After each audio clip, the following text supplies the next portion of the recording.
Hey YouTube, this is The Art of Prepping. How do you deal with difficult people? Well, first of all, the way I look at it is that difficult people typically are unhappy people. They have lots of personal frustrations, maybe life frustrations, situational problems. They might have anger issues. They might have grief issues. There could be a lot of internal sadness. A lot of self-esteem issues. So looking at frustration levels and doing so in a sympathetic way is a really good way to start. So the way I start is trying to be kind to the person. Being kind is kind of a way to depressurize that individual that's being difficult. Because if they see that you're not a threat, you're not someone that's even against them, in fact, you might even be on their side, then they're less apt to be defensive toward you and maybe even be less difficult when they work with you, whatever it may be. Now, of course, there's different kinds of difficult people. Maybe you're the boss, and so you have a little bit more influence of that person's behavior. Maybe you're just a coworker and you're just trying to get along with the person.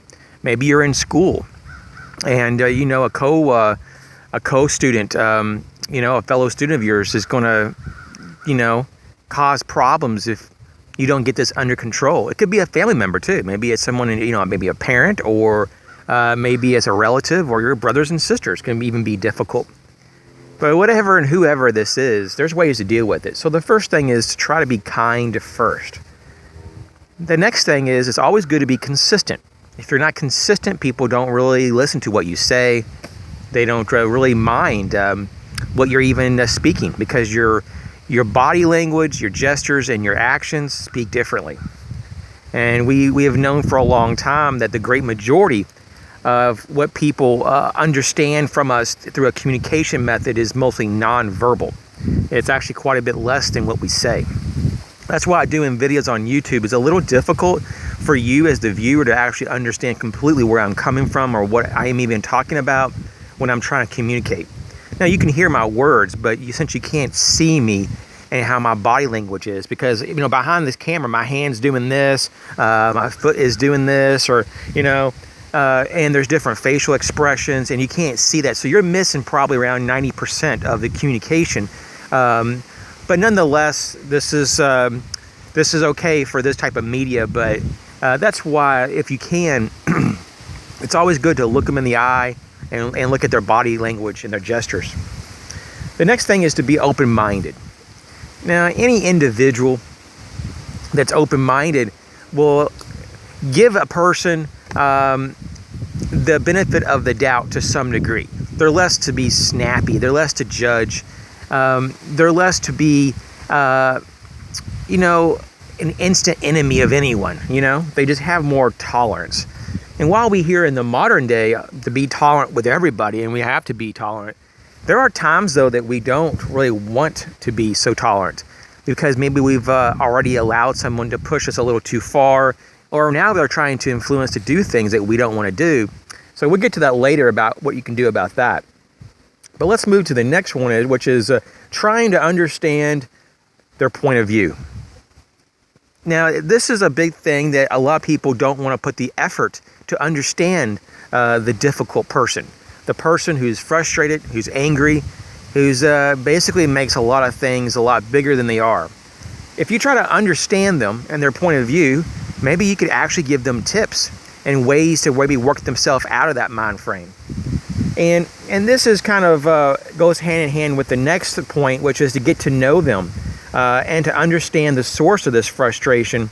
So this is a lot. It has a lot to do with their challenges, because if you're not able to identify why you're frustrated and why you're difficult to work with, then you really can't go back and remedy that. You can't give someone a solution, or you can't help that person work through and find their own solution. So what I try to do sometimes as well is to be a good example of how to be yourself, how to be happy.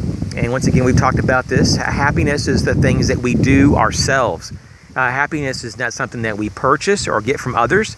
Something that it's a type of action, it's a behavior that if you do certain things, you get a reward emotionally, a state of being, which is happiness. And also to be an example of how to be comfortable in your own skin. Because someone who's frustrated is usually an unsettled person, someone who's always seeking another distraction to get away from their reality in the moment.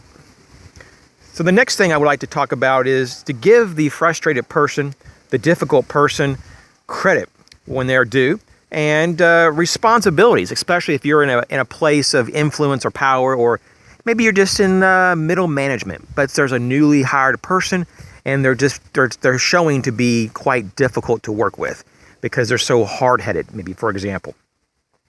So in this situation, maybe you can actually break the ice by giving them more responsibility than the average person, just to show as a symbol of trust, maybe, that you have confidence in them. Even though you may have concerns, you can sometimes build rapport by giving them other opportunities to prove themselves, and you may be pleasantly surprised. The next thing would be to limit your time with them, especially if the situation tends to not improve. There's nothing wrong with spending time with a frustrated person or someone who's difficult, but over time, though, if you see that it's kind of a circular logic and this individual can't get out of that circle, it's better to go ahead and break away as soon as you see them starting to repeat themselves and start going back to their old behaviors and things that aren't productive. So sometimes you just have to say, hey, I have other things to do. I'll catch you later. The next thing is to set boundaries. Just like you would set time limits, you could also set boundaries that if they cross the line, they say certain things, they insult you or your family, or they do things that, you feel very uncomfortable, then that's enough is enough, and you draw the line.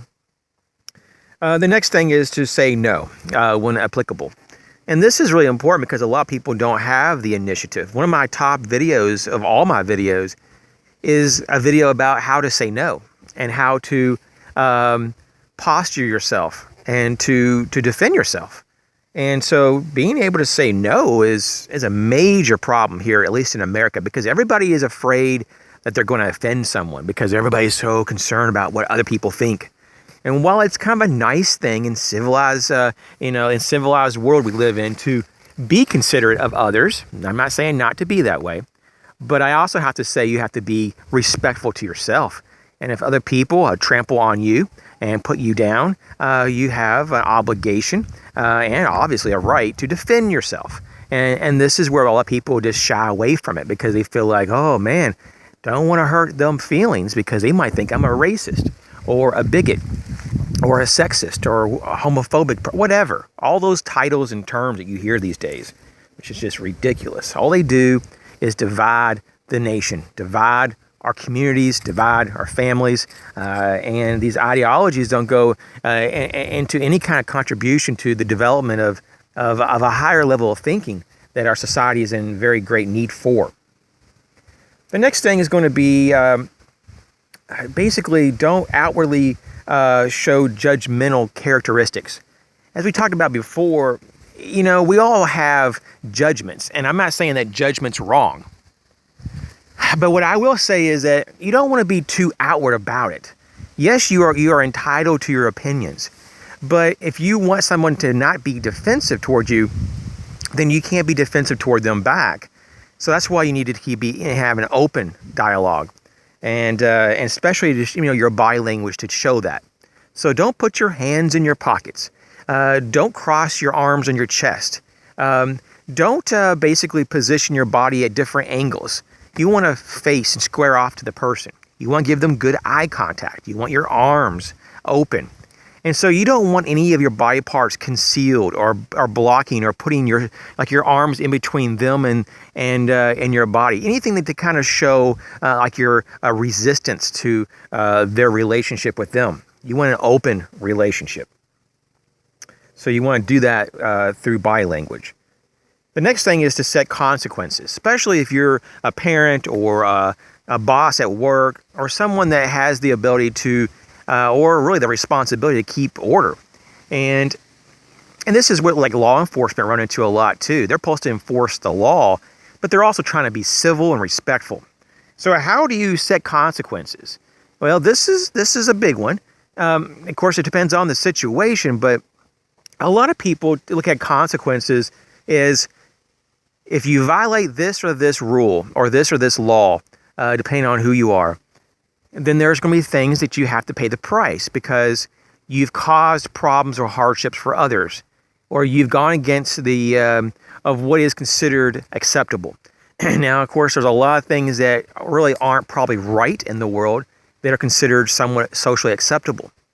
Just like, for example, here in the United States, it's lawful to, if you're a parent or a mother in particular, to kill your child in the womb at pretty much any point, for the most part, at pretty much almost any age. And now there are some states that have restricted that to some degree, to my knowledge. I don't know all the laws in every state, but in some places you can literally just abort your child, and that is murder. I mean, that obviously is a human being. That's where we come from. It's part of a developmental cycle. We're not just tissue, and it's not a choice. But this is just an example that when we talk about dealing with difficult people, there's a type of denial, and they'll say things that are not true. They'll use also a lot of emotion to try to sway you instead of facts. And so you want to set consequences, regardless of how much emotion that they try to make you bend toward and try to influence you through that. Just say, hey, these are the facts. This is right or wrong, or you did something that was not correct, and this is the consequence. Then the next one is going to be to confront when needed. Now, you don't want to get in a fist fight, but at the same time, you want to hold your ground. You have to be firm, and just going back to the second point we made earlier, it was to be consistent. These go hand in hand. Now, to confront someone, you want to be non-threatening, but you want to be firm and say, hey, we've had this problem in the office. You keep on borrowing my stapler. I do not appreciate it. You need to get your own stapler, or you do have a stapler. Why don't you use your own? If you continue to do this, I will go to management and I will file a complaint. And then you follow up on that if it happens. Now, that may sound kind of petty and all this, but sometimes a lot of these things start out small and then they build in terms of the issues. So you have to catch things when they're really like small. Of course, you don't want to be, I don't know how to say this in a nice way, but like, you don't want to be that goofball that always complains either. You want to pick your battles, and that's something you have to consider. Now, the last thing here is, I think, one of the most important. That's why I saved it to the last, and it's humor. You can diffuse so many situations through humor. So if you have someone that's really difficult, and they're trying to come down on you, and they're trying to pick you out of the group to kind of pick on, or to just harass, you can just throw it all back in their face in humor. And sometimes it's more, attention getting if you do that, especially when other people are laughing with you at that person. They know that, okay, I can't mess with this person, or, oh man, I guess maybe I was being a little bit more of a pain in their rear, than I thought I was. Because sometimes people being difficult don't even know they're being difficult. So don't always assume that they're aware of how they are. Because I know there's times that even and I'm a pretty good, good-hearted person. I don't usually typically ever really try to hurt anybody's feelings or do anything mean. But sometimes I'm so passionate about what I think and feel that I've made people very upset. And I was actually surprised when they were upset, because to me, I was just conveying my thoughts on the matter. And it was more of sometimes not even a very emotional, it was just kind of like giving the person facts about how I believe. Now, most of the time it is emotional because, when I believe something personally, I believe it pretty deeply and I hold on to it. There's a lot of people who don't have that same sense of conviction or consistency, and when they believe something, they don't stick with it. But I'm the kind of person that when I believe something is right, it's right. When it's wrong, it's wrong. It takes me a lot to change that. I mean, it would have to be some very good evidence, because to make that decision in the beginning, I use a lot of evidence to make that decision. So you can use humor. Humor is a great way to bounce ideas off of other people as well without being too dry. So anyways, I hope that these, I guess it's anywhere from 14 or 15 points, something like that, was helpful. And I really hope, though, that especially if you know someone is being difficult, that you take this as a process. Don't just think that you can solve this whole relationship issue overnight. It takes sometimes many weeks or months, if not years, to really work through this or to help someone else realize their own answers and maybe how they are. I do know that if you can get away with this after you build up some rapport, and if you can even get in a one-on-one situation that you can actually have small conversations with this difficult person, and it's going pretty well, it may be actually pretty good to actually take a small video when they're not really paying attention, especially when they're kind of acting difficult. And then when it's more like one-on-one again with you and them, just show them that like quick little video. It could just be like a 30-second video clip.